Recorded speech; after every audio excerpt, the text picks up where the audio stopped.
In 1642, England was divided by a bloody conflict that was to last 7 long years and end in the execution of a monarch. Much effort has been put into the study of the English Civil War, its participants, its impact, and its causes, but less so into the involvement of women in the conflict. Through the case studies of 3 extraordinary women, we hope to uncover their stories and their experiences. These are the women of the English Civil War.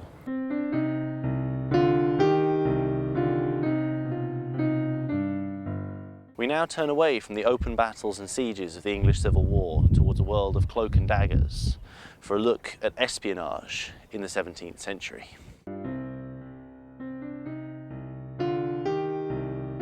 Up until the outbreak of war in 1642, Jane Ryder led a life that was quite typical of the middling gentry of the 17th century. The antiquarian, Sir Anthony Wood, later described her as a tall, well-fashioned and well-languaged gentlewoman. In 1643, she was married to a young country gentleman by the name of Whorwood, and together they began to establish a family. But it seems that Jane was not destined to remain a modest wife and housekeeper. The outbreak of war thrust her and her family into a world of political intrigue and deception she could never have imagined. Jane's first involvement with what might be considered espionage work came shortly after, when she successfully smuggled over £80,000 worth of gold from the merchant Sir Paul Pindar to the king. The money was much needed to help maintain the Royalist war effort, and from then on she became indispensable to Charles and the Royalist cause. It wasn't long before Jane's duties were expanded from simple money smuggling to more manipulative and deceptive matters.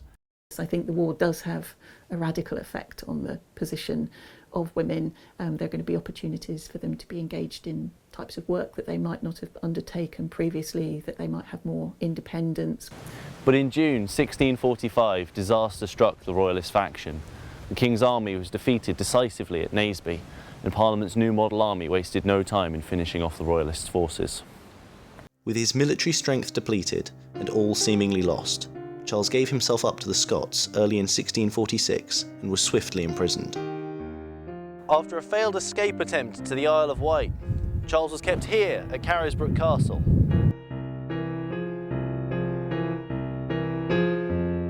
Initially, Charles's imprisonment here at Carisbrooke Castle wasn't as secure as you might think. For instance, this bowl screen was created for him to keep him comfortable. Left with no other choice but to hope that his loyal supporters would come to his aid, who better to plan and orchestrate his escape than his unassuming agent, Jane Whorwood. Under the guise of assisting the king in arranging peace negotiations with Parliament, Whorwood carried secret messages between Charles and those seeking to free him, and set about planning his escape. With the aid of the astrologer William Lilly, Jane drew up an escape plan and chartered a boat to carry the king to safety in Holland.